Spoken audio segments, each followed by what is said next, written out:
Fleet Airship Wing 1, so hastily eliminated after World War II, was recommissioned in January of 1949 under longtime airship veteran Captain Alfred Cope. The command would control the operational squadrons. From the Naval Air Facility, Weeksville, North Carolina, the wing oversaw the gradual rebuilding of the U.S. Navy airship fleet. A new squadron, Airship Development Squadron ZX-11, was formed at the Naval Air Station, Key West, Florida. The world was stunned in June 1950 when 135,000 communist troops invaded their southern neighbor, South Korea. On June 27, 1950, President Harry S. Truman deployed the 7th Fleet to waters off Taiwan. The U.S. Navy readied for war once again. Another airship squadron, ZP-3, was commissioned that September. President Harry Truman paid a visit to the Key West blimps. The Florida airships enjoyed quick access to deep water and nearby submarine facilities for realistic training exercises, but ASW warfare was changing. Passive sensors were unable to detect new submarines that could hide under thermal currents. Towed sonar was needed to find improved submarines that could dive deeper and stay under longer. To utilize towed sonar proven on the M ships, the K ships would undergo one final upgrade series, creating the ZP-3K airships. The ZP-3K rebuild extensively updated the aging 2K airship.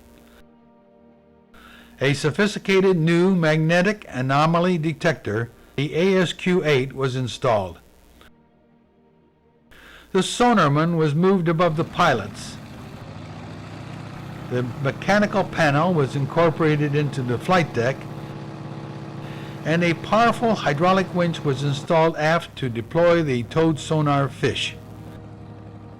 Now submarines could no longer hide beneath changing temperature layers below the surface.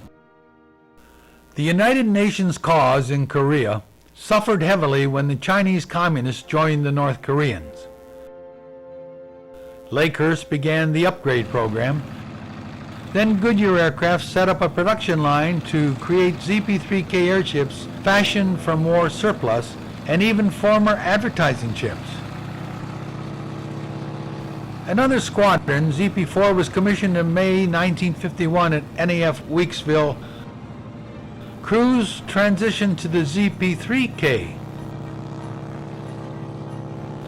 Training with U.S. submarines, the airships would drop small concrete practice bombs so their adversaries could safely determine the blimp crew's accuracy.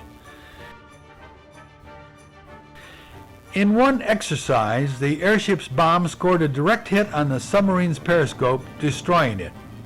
ZP-4 deployed most of its ships to Kinley Air Force Base, Bermuda, for a 6-week NATO Atlantic anti-submarine exercise. Mooring masts were shipped by LST, and squadron personnel assembled them on the island. At-sea refueling, developed on carriers, was made even more flexible when the airships took on fuel without landing. With the hose method, a hovering airship used its winch to pull up a fuel hose. It was a challenge for the pilot to keep the increasingly heavy airship aloft and on station. However, the refueling technique was so effective, the crew's endurance became the limiting factor in the mission. In July 1953, an armistice brought an uneasy halt to the Korean fighting. Soviet bloc nations continued to threaten the sea lanes with more capable submarines. But lack of employment in Korea hurt the LTA wing with the Navy. The wartime K-ship was now reaching the limit of modernization, as the ZP-4 ship was given an experimental navy blue paint job. With their towed sonar and twin-MAD sensors, the ZP-3K airships were turned over to the reserves, with their final missions carrying huge recruiting banners. Admiral Rosendahl himself was present for the final flight of ZP-3K airship, the 43, in March of 1959, with aviation pilot Dick Nye at the controls. Operation Plum Bob and other nuclear tests oversaw their inglorious end, although 2 of the 4 condemned airships were destroyed near Yucca Flats, Nevada, without the use of bombs. A nuclear bomb trigger test hit one of the airships with enough force to break it off its nose fitting. Although recaptured and repairable, it was ripped anyway. A second K-ship was tethered at 500 feet, its lettering painted over so the intense flash would not burn through the envelope before the shock wave hit. The aging bag failed as helium was squeezed more than air, tearing at the forward suspension point. A quick death for an old warhorse. The airship made the most stable and long-legged research platform, helping develop and perfect systems that were too bulky or aerodynamically unsuitable for airplanes. The large M ships carried a variety of experimental gear, their long articulated cars providing a spacious working environment and the helium's lift a greatly persistent alternative to gravity. The U-boat's snorkel allowed the submarine to run its diesel submerged. New technology named Sniffer used the airship's ability to fly downwind to sample the air for the telltale exhaust of a submarine. It was not reliable near the coast owing to automotive pollution. Another program had explored the idea of mounting a pontoon on an airship. Initial tests with the old L1 on Lake Milton showed the single float mounting was not adequate. An improved 2-float design was built and tested on Lake Erie. The stable landing gear allowed the L1 to alight and maintain station while conserving fuel. Water ballast was taken aboard by means of a small pump. The bow was kept into the wind by means of a sea anchor. Yet these promising results never found their way to becoming operational hardware. An entirely new airship was needed, but no one wanted to abandon the infrastructure built for the more than 130 K-ships. To enhance the all-new ZSG-4 airship, a newly developed lightweight envelope material, Forestan, was used. The car was skinned with magnesium instead of aluminum, and additional utility racks were mounted on the pylons. Inside was a modernized avionics suite with one crewman dedicated to the sonar station above the pilots. The ZSG-4 had rudder and elevator yokes that could be duplicates or set as separate controls. Techniques had been developed that allowed gasoline to be taken aboard from fleet oilers.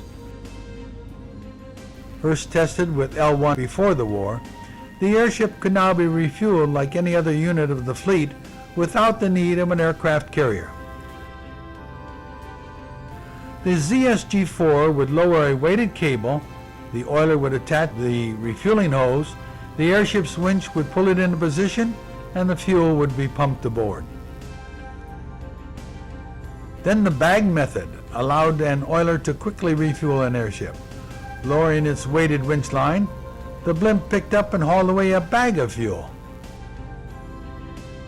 The crew could then pump the gas into the tanks, giving the bag back and return to station in a short time. The powerful winches were also used with water bags, so at last the weight of the burned off fuel could be easily replaced. ZSG-4 was equipped with strengthened landing gear for carrier operations. The SG-4 had a new beta constant speed propeller and combined throttle control that allowed smoother transitions. towing the sonar fish at low altitude required skill to keep track of an evading submarine. In one exercise, a ZSG-4 hit the water, but the remaining crew, led by command pilot Don Layton, managed to float free, restart one engine, and make it back to Weeksville. The ZSG-4 gave good service until it was found the new Fortizan fabric envelopes couldn't resist environmental effects. All those type bags in the fleet had to be condemned. Operating with the reserves, the last ZSG-4 airship flight was made in October 1959.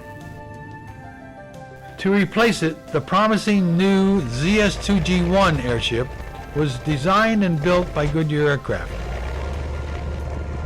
150,000 cubic feet larger in displacement, it featured a power-assisted control system for its unique Y-shaped three-part tail surfaces.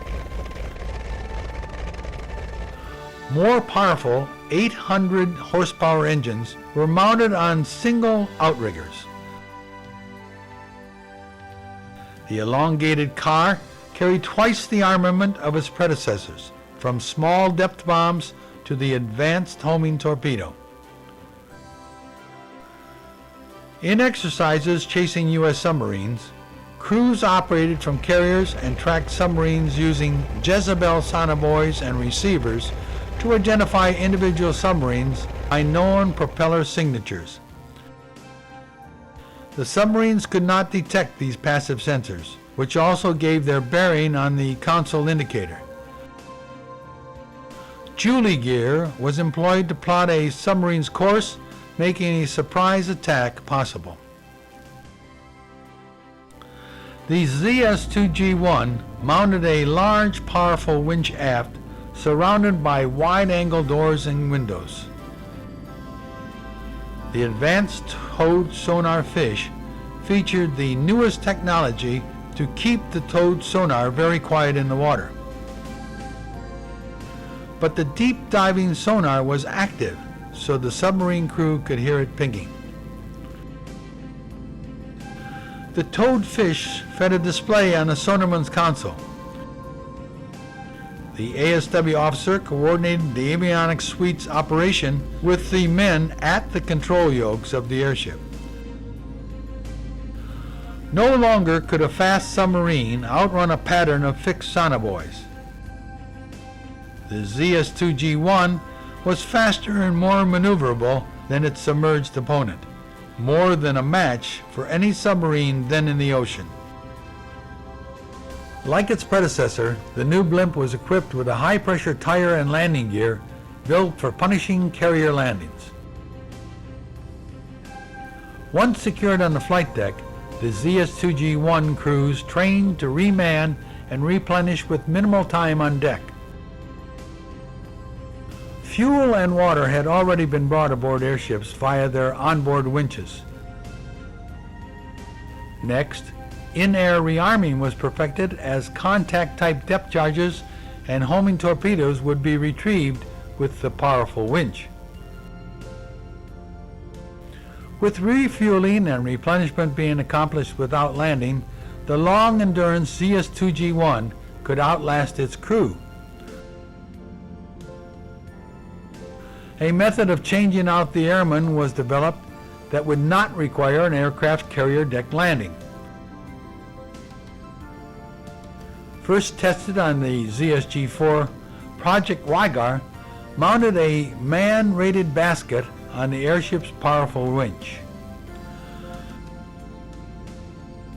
The seemingly risky procedure first had to be proven by Goodyear employees from a ship using a ZSG-4. The wiring for the sonar fish was adapted for an intercom from the basket to the airship. Donning the protective gear, the fresh aircrew could be hoisted aboard and 2 or 3 weary crewmen could be lowered back down to the surface vessel. The Navy then perfected the process at sea with the ZS-2G1. Fresh crew could change out with weary crew from most any unit of the fleet, the process not requiring aircraft carriers flat top. In spite of its dangerous appearance, there were no fatal accidents in the Wygar program. But a larger airship crew, large enough to provide its own relief, was an idea whose time was coming. The ZTG, or Training Command for Lighter Than Air, was established at Glencoe, Georgia. Airship strength had reached its post-war peak of 44 craft between 1956 and 1957. The tri-tailed ZS-2G1 also operated from Weeksville, North Carolina and Glencoe. The airship had been built with a power-assisted control system that developed operational problems. In Sandy Landing at Lakehurst, the gear collapsed and the props dug in, killing the engines. The powerless blimp drifted away from Lakehurst out of control, eventually coming to rest on farm property. Another ZS-2G1 had a similar bad landing at Glencoe, Georgia, but the crew abandoned ship. Yet another burned to its stays in a matter of minutes.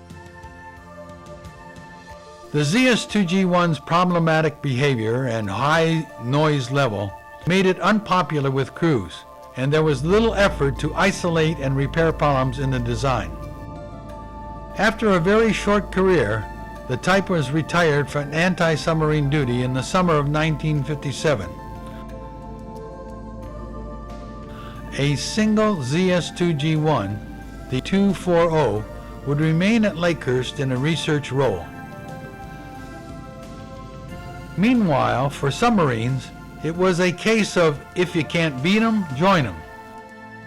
Using aerodynamic studies of the British airship R-101 and the flying aircraft carrier USS Akron, a completely new submarine hull took shape. The USS Albacore was not only shaped like an airship. Submarine men were stationed at Lakehurst to fly blimps to gain insight on how the new submarine should be handled underwater. Eventually, the two-yoke control design of the blimp was borrowed and adapted to fly the new submarine underwater at unprecedented 20-knot speeds. Naval warfare had been revolutionized by harnessing the atom. Nuclear power provided the means for these undersea boats to become a true submarine, and its fantastic strength would drive the boats to unbelievable speeds. The U.S. Navy airship had to take a huge evolutionary step.